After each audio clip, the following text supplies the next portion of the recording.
It's been a season of incredible circuits that our drivers have tackled. It all circles around to a familiar spot, Sonoma. Most of the drivers have real-world experience racing at this place. So will it bring some of them an edge? We'll find out soon as we get ready to watch round 11 of Flying Husky Racing. And you'll see it all live here on the Global SimRacing channel. Hi, I'm Joe Peak, and with me in the booth is DJ Clark. Behind the scenes is our director, Sean Ambrose, and he's using cameras provided by Dougie Beard. While the competitors will know this place inside and out, our audience might not be as familiar. Let's head to our track guide to learn more.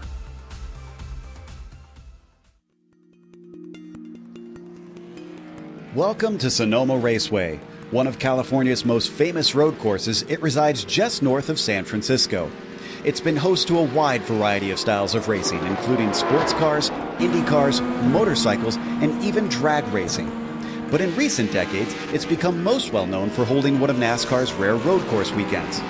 For most tracks, this cornucopia would be a stretch, but considering the array of 5 different layouts to choose from, it's quite easy for the circuit to be adapted to any series needs. Most of the layouts clock in at around 2 to 2.5 miles in length and always feature an impressive amount of elevation change. This means many of the corners present the driver with a blind entry or apex. Some of these have a very distinct visual look, making them instantly recognizable. Corners such as the chute and the final hairpin feature street course-like walls surrounding the track, while the carousel is both picturesque and challenging. With few long straights, passing is often considered very difficult, but it rarely leaves races with a lack of action. Mistakes can be easy to make, offering opportunities for the brave. And it's not just the track itself which is tough. The pit entry's narrow path requires precise driving for those looking to make up time and leapfrog their competitors during stops. With more than 40 years of racing under its belt, Sonoma has become a staple for West Coast race fans. And what could be better than a glass of vino on a sunny hillside while the sound of engines echo around you?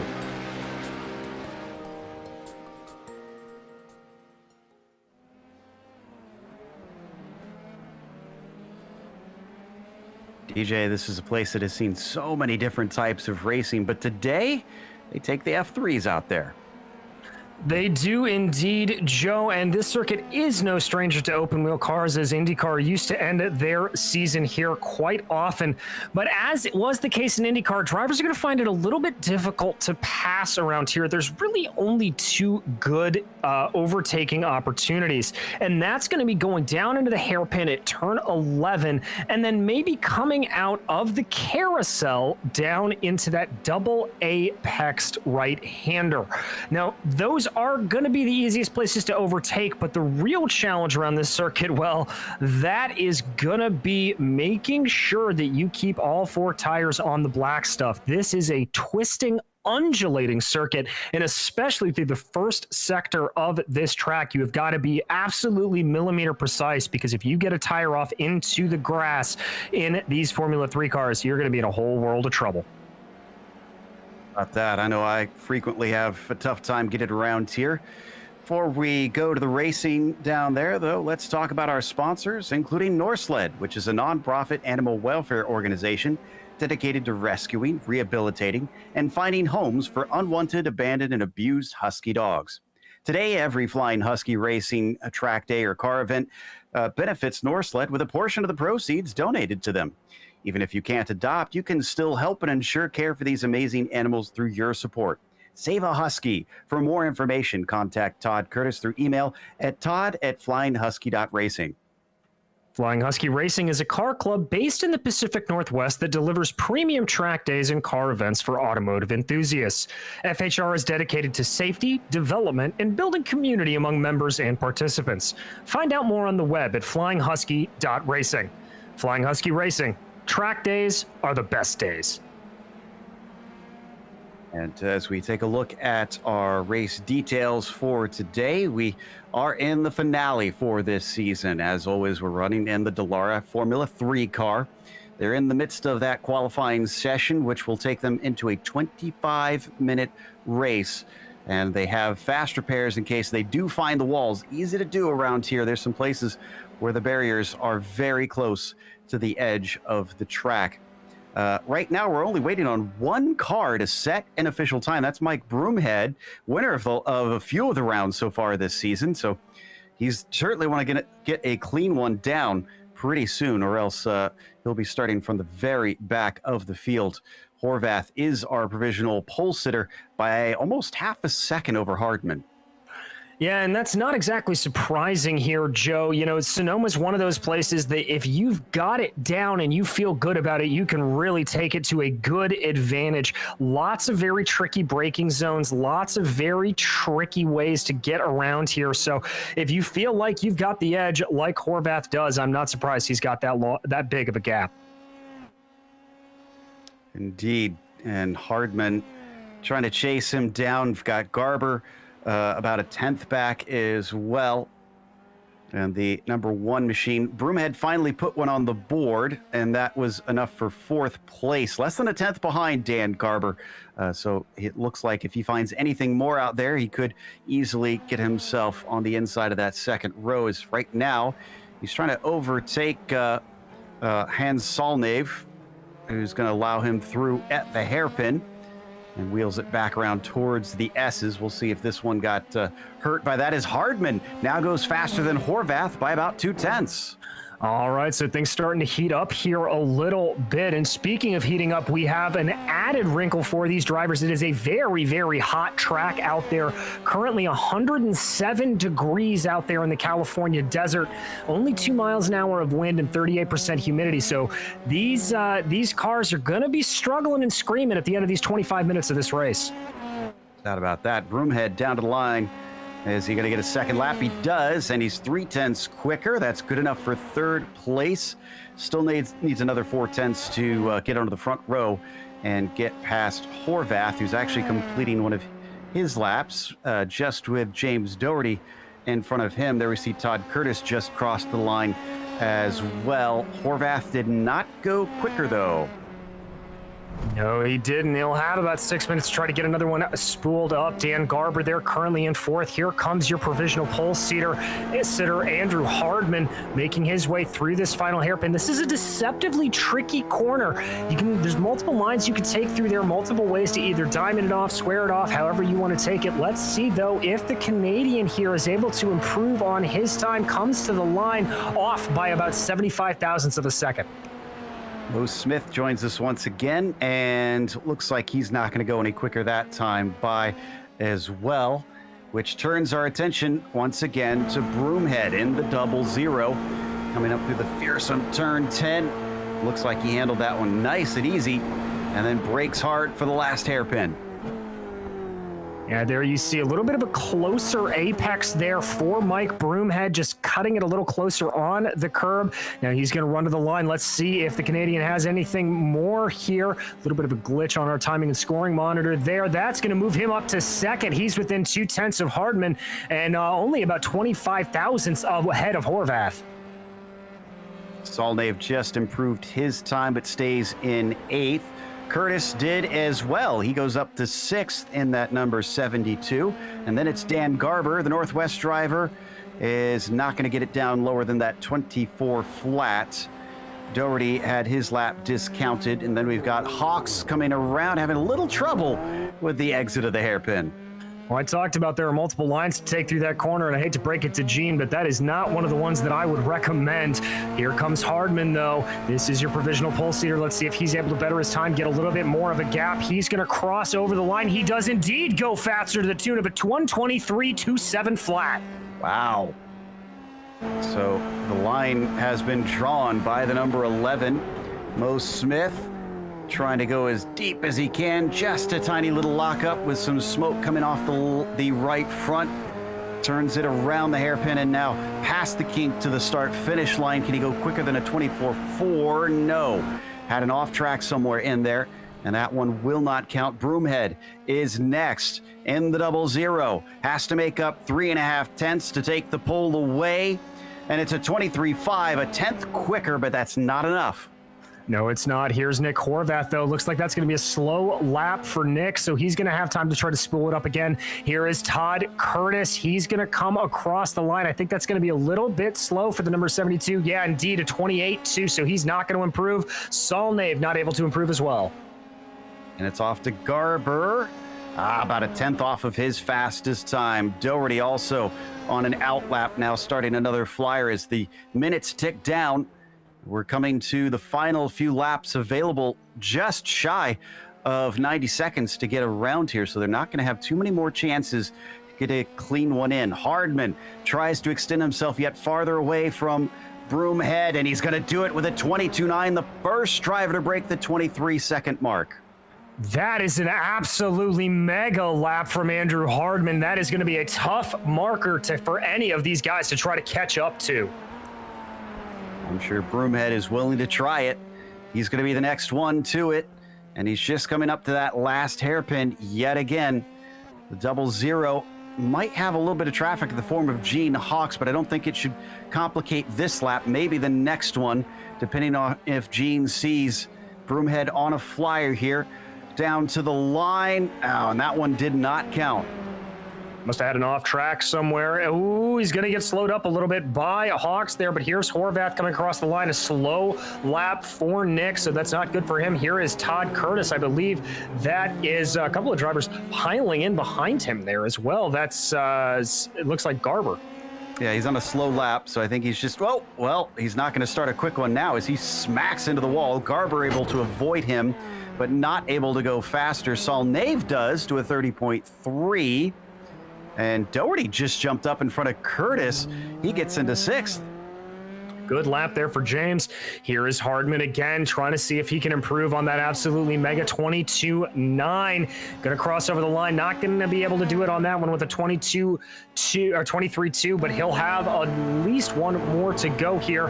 Now following 5th place, Maurice Smith. Let's see what he's got. Garber has parked it, and I think that is going to be it for his qualifying. I don't think he can get around in time from here. Ooh, Smith really taking a lot of that inside curb, not afraid to go deep to the right-hand side of it. Will that net him enough time? Yes, a 24.4 is his fastest by a few hundredths, but he stays in 5th. And not able to improve. All right, here comes Mike Broomhead. Does Mike have anything at 23.478? He keeps improving here lap after lap, but not able to get up to Hardman. Let's see what Horvath has. And Horvath get on the front row. No, not this lap. He'll get one last shot at it. Salnave just ahead of Doherty in the 61. Doherty, having set his quickest lap last time by, thinks about trying to overtake to get some clear air and decides against it. Maybe he'll get a better chance here. I think he may have compromised himself a little bit going into that final hairpin. He's going to be able to get by him here, but that's not going to be a fast lap for Doherty.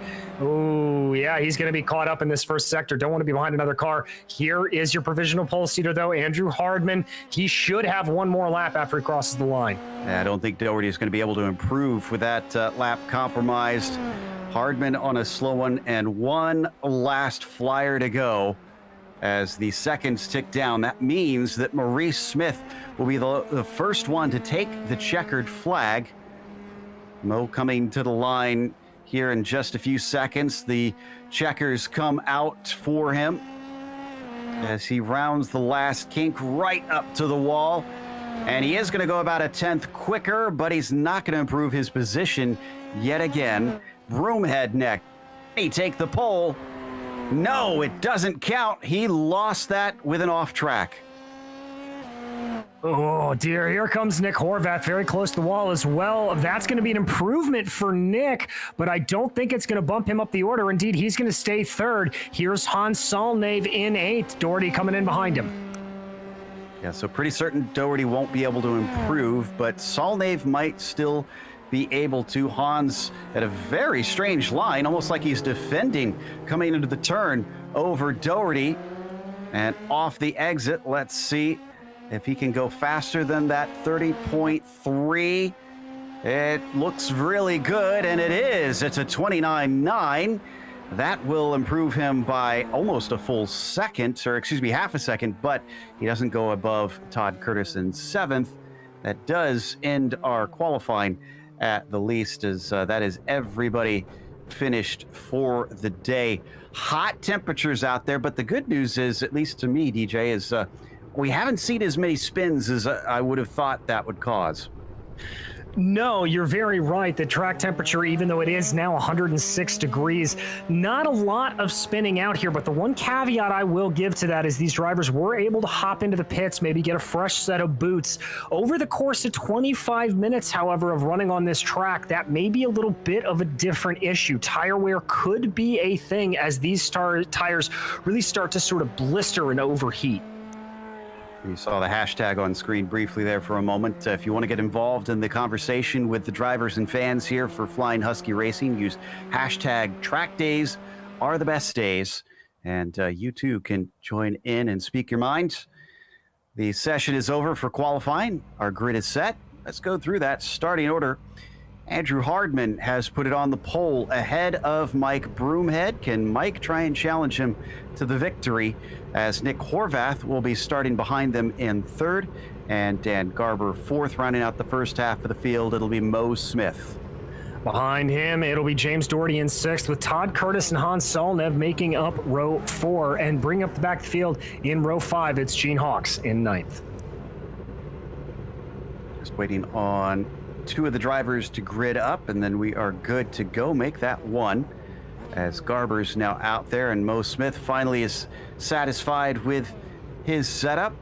So the Porsche pace car should start leading them around. 9 cars for 25 laps here today, and at a very difficult track to end things on. How much do you think that real-world experience weighs in on this? We heard last time we visited here, DJ, a lot of them say that they did try to use that, use their time and experience at this track to the best they could. Well, Joe, I certainly don't think it'll hurt them at all. You know, these drivers are very experienced at the track, and iRacing is so millimeter perfect with everything that they do in developing these tracks and these cars that they're going to know how it feels a little bit. They're going to know how it acts and how it responds in certain areas to watch out for. The one thing that can be the big difference maker is these hot track temperatures. Some of these guys may not have been out here when it's this hot, and they may not know how the car's exactly going to respond in those conditions. And that's one of the things that iRacing really prides itself on, is that the way that the track will change over the course of the race mimics what it does in real life. It's a good point, that things are going to continue to evolve, as it is just about high noon when we get this race going. So it's just going to keep heating up and heating up, especially with tires being pounded into the track. Expect those cars to be slipping and sliding around. In fact, already some of them trying to prepare the tires a little bit. You can see them weaving around just to get them to the desired temperature when they start the race. They come up to the infamous hairpin, the double apexer that has caught so many drivers out, even at the professional level. And now into the S's, a very single file affair, which could be tricky if we get traffic today. Very, very much so. Those S's, if you get just a little bit offline through there, it can really throw the car for a loop. And especially with these open wheelers, the high downforce that they're generating, if you're stuck behind another car, you're going to really have to worry about the aero wash coming through there. So very much a tricky area if they're trying to pass somebody or if they're coming up on traffic, like you said. And then off of turn 10, they start to now grid up, get 2 by 2, and the pace car is going to peel off early, so Hardman will have control for quite some time. There it goes. And he's going to wait, but how long is he going to wait? Will he go immediately after the hairpin? It looks like yes, green flag is out. And we had one driver hit the wall on the exit. Poor Todd Curtis seems to have gotten some severe damage. Broomhead kept up with Hardman at the green. Oh, but Hardman's off at the second corner. He drifts into the dirt, and he's going to fall all the way down into 6th place.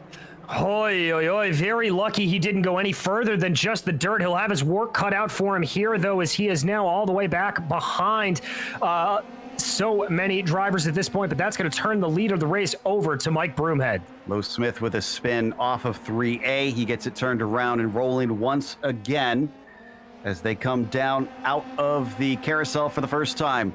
Broomhead's consistency has been his strength so far this season, netting him multiple wins. Can he use it well here today? Horvath still chasing him and not far behind. Oh, and we got another spin from Garber. Ooh, just a little bit of overcooking there. I think he spun his tires coming up out of that hairpin that we talked about. He's going to be able to reverse and get the car going here with minimal damage. That's going to be Gene Hawks that goes by him. Let's check out the replay, Joe. He got a little greedy. Tires weren't totally up to temperature. Yeah, look at that. Just goosed it. Yeah, just took a little bit too much speed through the corner and tried to get on the power a hair too early, and that's exactly what will catch you out. So that's going to demote him down into 7th place. Broomhead already completing the first lap as Garber goes by Gene Hawks. And our leaders split by only about 0.7 of a second. Horvath keeping Broomhead honest. They're pulling away from Doherty behind them in 3rd to the tune of about 3 seconds.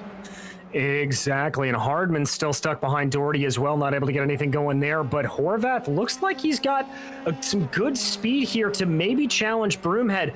You know, we still have a lot of time left in this race. If I'm Nick Horvath, I'm just going to try to keep behind as much as I can, not press too hard, and also be thinking a little bit about those tires. You don't want to trail in the wake of Broomhead too much. That'll just make those tires warm up even faster. Dropping a little bit of time up to 1.2. Our closest battle now is between Smith and Garber for 5th place. Both of them on recovery drives. And Garber really fancies a shot at things as he showed his nose down into turn 7, but couldn't get the overlap. He'll have to try again later. Yeah, he's been trying to make that move work a couple of times there, but there you see what happens. And there, wow, you talked about that arrow wake, and Garber is suffering from it horribly as he puts 2 wheels into the dirt through the S's. Yep, that arrow wake coming to catch out Dan Garber there. Ooh, big lockup in front from Mo Smith as Mike Broomhead sets the fastest lap of the race. And our pole sitter Hardman has recovered to at least 4th place. He's about 5.5 seconds behind Broomhead at this stage. We'll keep an eye on that, see if he continues to close in. But Garber, speaking of closing in, well, Garber's not. He's dropping away from Mo. Now you get a little bit of cold feet there from that incident he almost had through the S's. Gets some good power down on there through those sweeping corners, but not able to close in. A little bit of a lock up there from Smith in front of him, though. That'll keep the gap at about 1 second. Garber not giving up on it. Talked about Hardman trying to come back from his mistake in turn 2. He's already caught up to Doherty in front as they cycle around turn 7 as well. Last lap for Doherty at 26.4. There's a 26.7 for Hardman, but based on what we're seeing right here, he seems to have found a lot more pace. We'll see if the time tells the tale here in a moment when we come to the line. Indeed. Ooh, very, very slidey there for Hardman coming out of that S. Way better on the brakes, though. Going to be a little bit of an overshoot there for James Doherty. That's going to give Hardman a shot. He gets side by side, but I don't think he has the better exit out of the hairpin. Starts to fall back. He's also on the outside of these little kinks off to the left. Oh, but he's going to be able to carry more speed. Doherty timid through those corners and gives it up to Hardman. It's a great move there for Hardman. Looking on the screen, though, you can see that pop-up. Nick Horvath setting the fastest lap of the race, so not letting Mike Broomhead get too far away from him. About 1/10 quicker last time through. As we watch Doherty continue to trail, maybe taking some notes now that Hardman has got by, see if he could figure out a few places where he's losing time. Yeah, it looked like that was a pretty good ebb and flow battle, and it was just a mistake that was made by Doherty that allowed him to get by. So I wouldn't be surprised if James is able to keep up some good consistent pressure here on your pole sitter as they dive down into that hairpin. They're going to have Hans Salnave some lap traffic in front of them here. That could throw a wrench into the works. Down into the S's once again. And Doherty trying to withstand the buffeting of that dirty air. They're coming up upon the traffic of the number 5 car. Salnave is actually going to pull off to the side, it appears. Let at least one of them through, but not quite 2. You got to feel a little bit sorry there for James Doherty. Solnit trying to do the right thing and get out of the way, and just not enough time on the road. There, Solnit goes back across. We ride on board with James Doherty. That gap has now ballooned up to about 1.3 seconds. It's just being cost time, and now he's going to be on the wrong side of the corner coming through too. Eventually, yeah, now he's got it done. There you go, finally able to get it to work, and so now Doherty's going to set his sights ahead of him. The gap really ballooning out 3.1 seconds.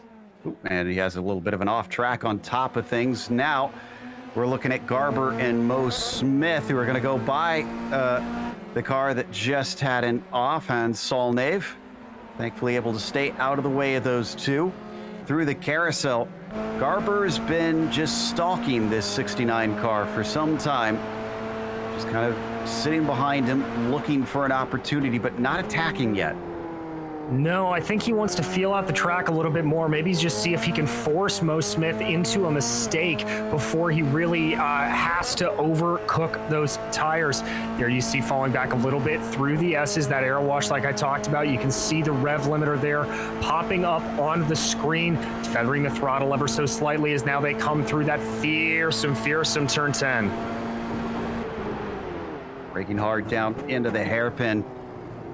Still keeping them honest. We're not missing anything up at the front, by the way. Horvath and Broomhead actually pretty closely matched at this stage, but if they get close, we'll definitely turn the cameras there.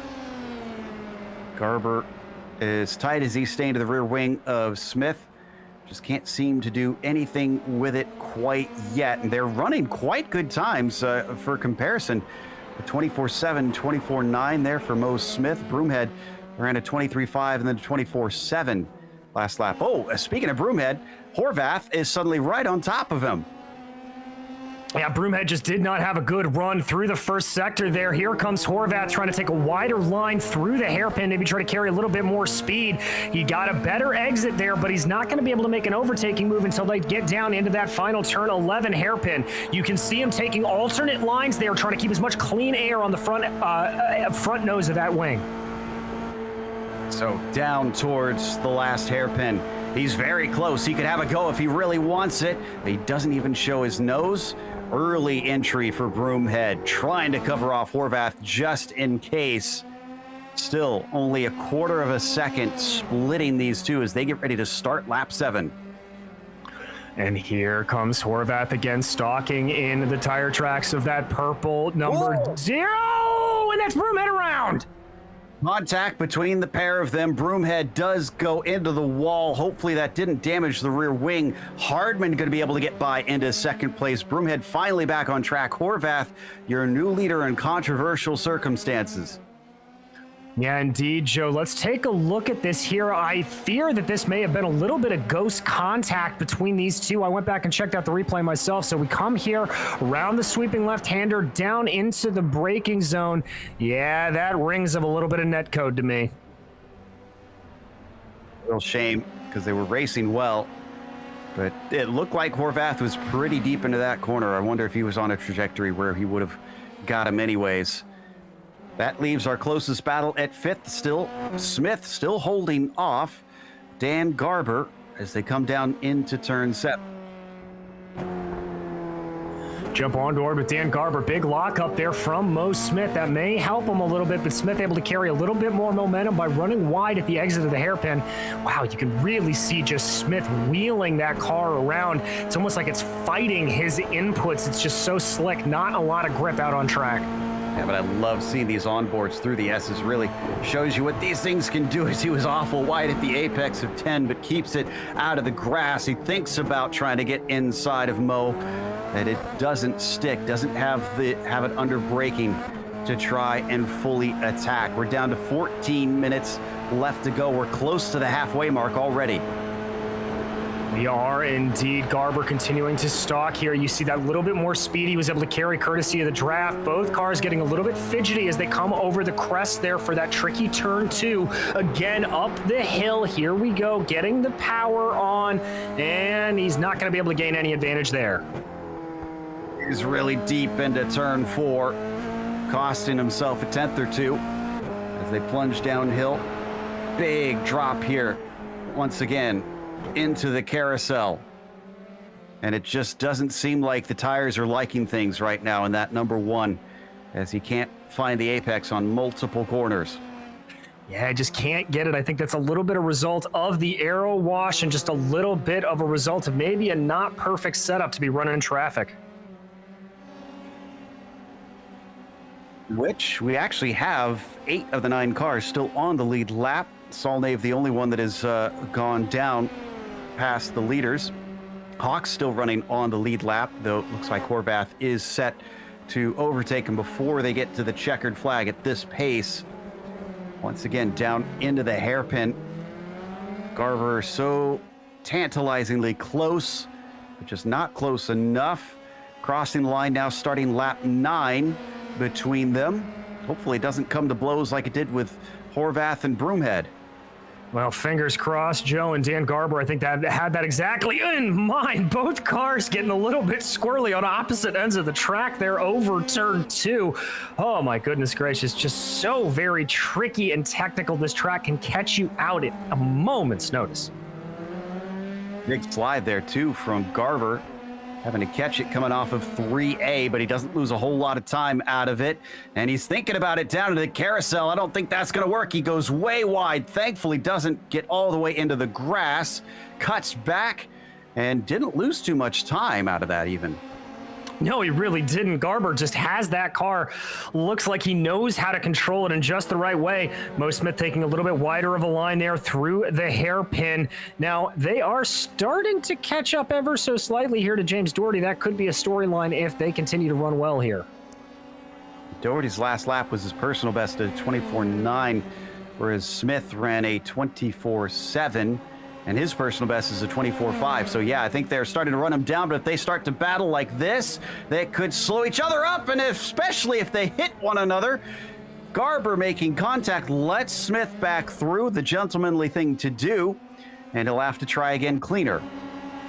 Let's watch the replay on this here, Joe. You can see Garber just having a fantastic run. Dives down to the inside, starts to get alongside. It's a little bit of a racing incident. You could say there that Garber shouldn't have made that move, but you can also say that Mo Smith gave him a little bit of a chop. So I'd say 6 one way, half dozen the other. I agree on that one. Now, Horvath has got an interesting situation on his hands. Last lap, another personal best for him, 24 flat. Hardman hit his personal best as well, a 23.8. And he's been pretty consistent. That's the second in the 23.8s that he's run. So he is creeping towards our overall leader. All it will take is the littlest mistake, and those 4 seconds between them are gone. And remember, Andrew Hardman was our pole sitter, so he certainly has the speed in that car. Very, very interesting to see what'll happen. On board with that pole sitter. I'm watching Horvath to see what his lap time looks like this time across. And it appears to be a 24.1, so he's running pretty consistently. But Hardman, a 23.9, still another 0.2 faster than Nick Horvath. Chops it down to 4.1 seconds now. Yeah, seeing what he can do here. This race certainly not over from either of these drivers' perspectives. And only 10 minutes left to go, though.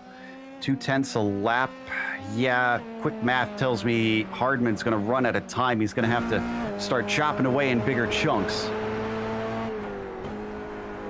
Yeah, he's going to have to really get the pedal down here if he wants to do it, but I'm running out, only about 10 minutes to go.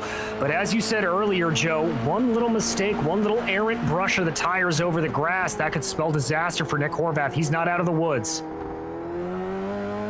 Well, Mo Smith also isn't out of the woods because he's got Garber on top of him once again.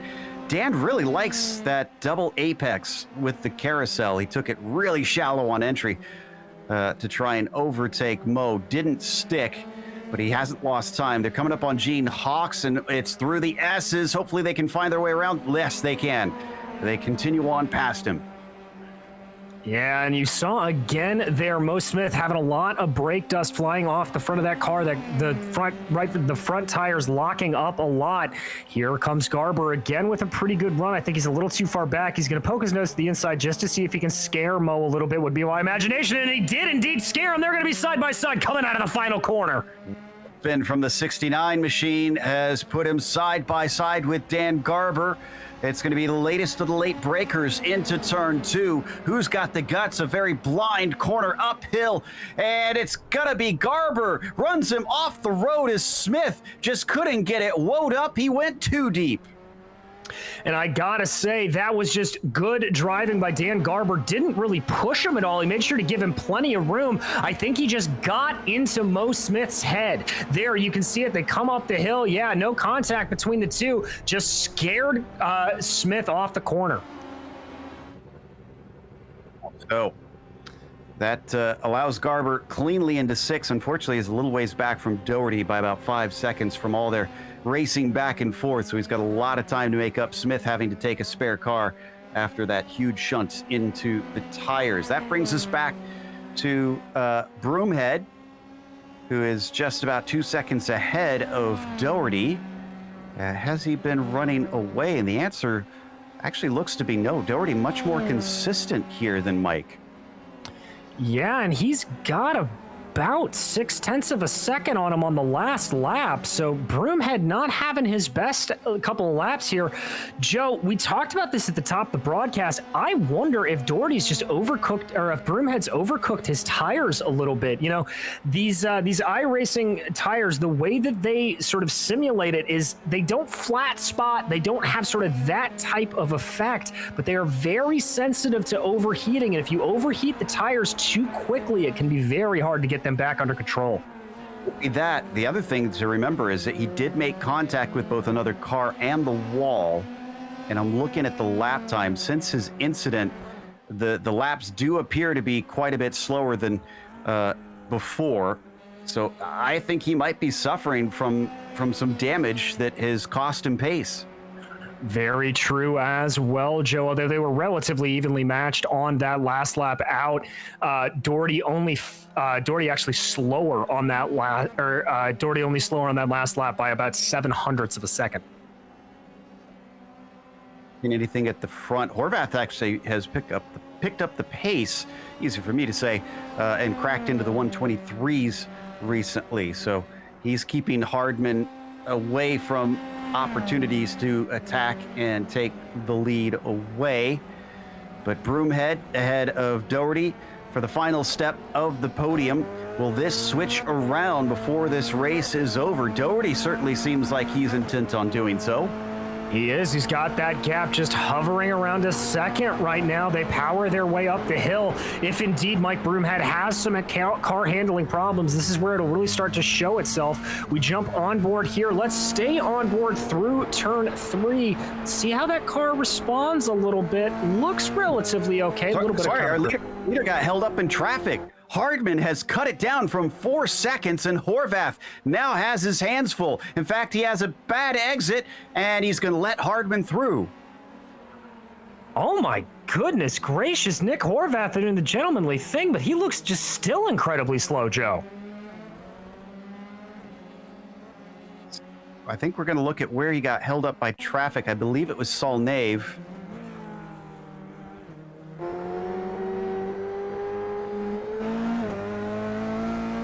All right, Sorry, go ahead. No, I was going to say, here he is coming through the carousel. I'm not sure what happened there. Very slow off the corner, and now he's letting him through. And the Horvath is into the pits. Joe, I'm looking at his steering. I think he picked up damage somewhere. His steering is slightly cockeyed. Checking to see. And I think... Oh, you know what we missed? Coming out of the hairpin last lap, he banged it into the outside wall. Unfortunately, don't have the replay, but what was looking like a pretty sure lead has sent him back to 5th now. Hardman up to the front. Broomhead is now promoted back into second, but he's a full 9 seconds behind Andrew and still trying to hold Doherty behind him, who is promoted onto the podium. And Doherty's dropped back a little bit from that battle with Broomhead. Broomhead may have just been taking it a little bit easy to try to cool the tires. He's now extended it up to about 1.3 seconds. Finally managing to get the most out of the car here at the very end of the race to hopefully finish things on a good note with another podium, even if it isn't a win. They're approaching Solnave. Apologies to Hans, who was not holding up our leader last time through. That was just our leader suffering from damage. Ooh, he's going to be a rough spot, particularly for Doherty, who catches him right at the apex. Now he's able to get through. Yeah, he is, but in the midst of all of that, Broomhead was held up a little bit as well. That gap is now down to about 0.8 of a second. So this battle for second place, not done quite yet. Got maybe 2 or 3 laps to go here. So time's running out. If Doherty wants to make a pass, he's going to have to do it soon. We've often seen, especially at a track like this, DJ, catching's one thing, passing's another.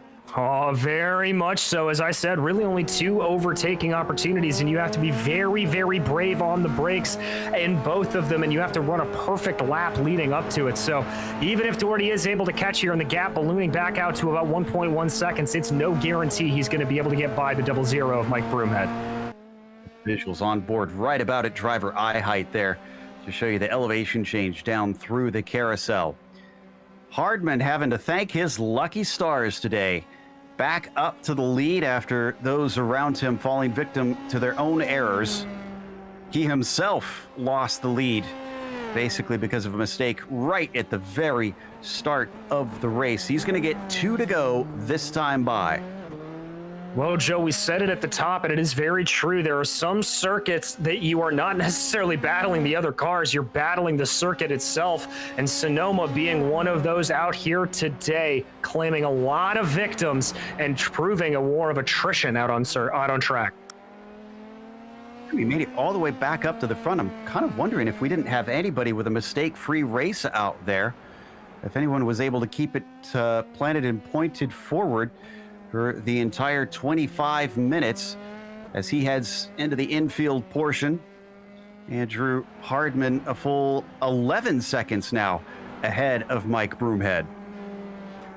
Yeah, Hardman really starting to stretch his legs a little bit as he comes out there, getting ready to go down the rest of the circuit, braking hard for that hairpin. As we said on that last time by, he's coming to the white flag this time out. This is so good for the number 11 if he could just bring it home to finish off the season with a win. As we hop on board with the helmet cam, watching just over the nose, showing you how tough it is to really see what you're doing inside these open wheelers. Yeah, it's so very difficult. There is so much you don't see. Right front lock up there from Hardman as he comes around the hairpin for the final time. But with that 11-second gap, he's not going to be too concerned about it. Crosses over the line here. That's going to be white flag for the number 11. 1 lap to go here at Sonoma. Behind him, Broomhead crosses the line as well. Keeps Doherty at 1.1 seconds back. James is so very close, but we haven't seen him actually get up beside Broomhead, I don't think, yet. So great job by the 00 for keeping calm in this situation. Right on board with James in the 61 car. Yeah, there you see James trying to eke this in a little bit, getting the gap under a second right now, but just barely. Cars concertinating this way and that, coming into the carousel here. Doherty taking a little bit of a narrower entry, trying to carry some more speed out exit. You see just how much lock he's putting into that car, trying to get it around. Doherty's qualified in 6th place, and looking at a podium, I'm sure he'll be happy about that one, no doubt. But in the meantime, ahead of all of it, Andrew Hardman has just one more braking zone to get through into the hairpin. He's got the time to take it easy here. Just smooth into the 180-degree turn, smooth out of it. Andrew Hardman may have thought he had thrown it away early, but it was not to be the case. He is going to be our winner in the season finale for Flying Husky Racing, and a very close moment between Broomhead and Doherty as James tried it into the final hairpin, but it didn't stick. Broomhead in second, James in third. Yeah, good run there for Doherty. Wasn't able to get the pass done, but put up a very, very strong attack nevertheless. And there is Nick Horvath, who's going to be coming home in fourth. He has got to be gutted after the race that he had out on track.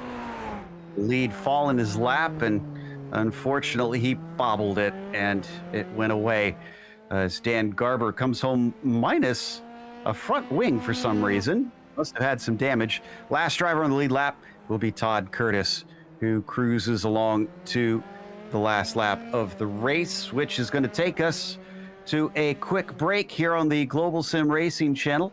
We'll come back with the unofficial results as well as driver interviews, so stick around.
Welcome back to Sonoma. The season finale for Flying Husky Racing saw Andrew Hardman take the win today.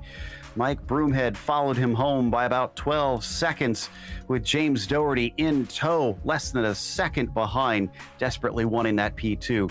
Nick Horvath was fourth and Dan Garber was P5. Todd Curtis was the last driver to finish on the lead lap. Gene Hawks and Hans Solnave, 7th and 8th respectively, with Mo Smith, unfortunately, a DNF here today.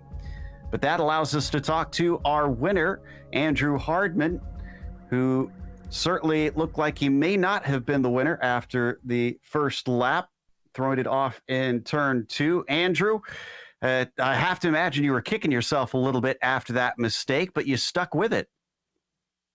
Yeah, of course. I think I have a first lap curse or something, but it was good to fight back from that. I sort of benefited from the bad luck of others, unfortunately. So it wasn't the win I would have loved to have gotten, but still a win nonetheless. So that was really cool. Once you had that pole position, kind of what was going through your mind in the upcoming race? Were you starting to plan things out, or are you more of the type to just blanket and say, let's tackle it as it comes?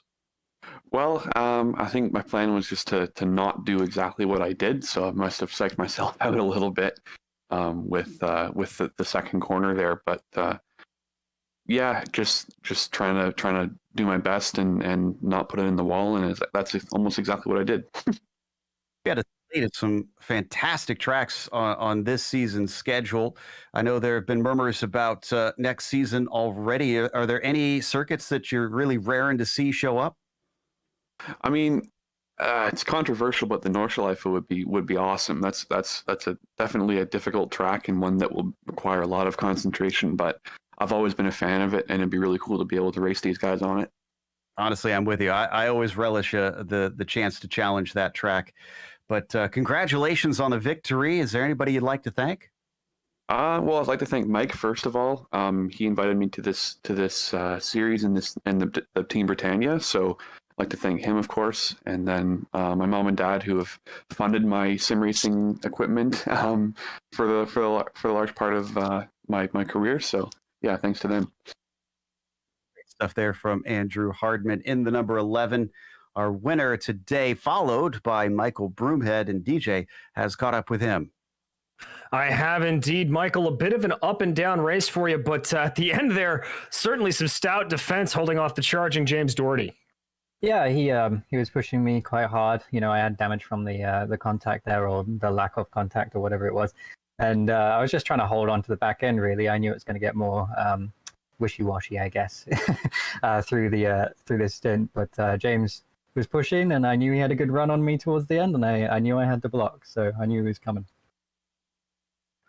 Well, how do you like handling a track like Sonoma? I mean, this is obviously one of the more technical circuits on the iRacing service. Do you like something like this, or do you like something that can be a little bit more racy? But you know what? It's a different thing, right? Like every track on here gives you a different challenge, and you know, this one, for example, is similar to like a Road Atlanta, that sort of thing, where it's fast and flowy, and you can take a lot of these corners flat, and you know, there's a lot of undulations. So it's a different thing. I don't mind any kind of track really, as long as it's fun and the racing's good. So yeah, I think this is a winner.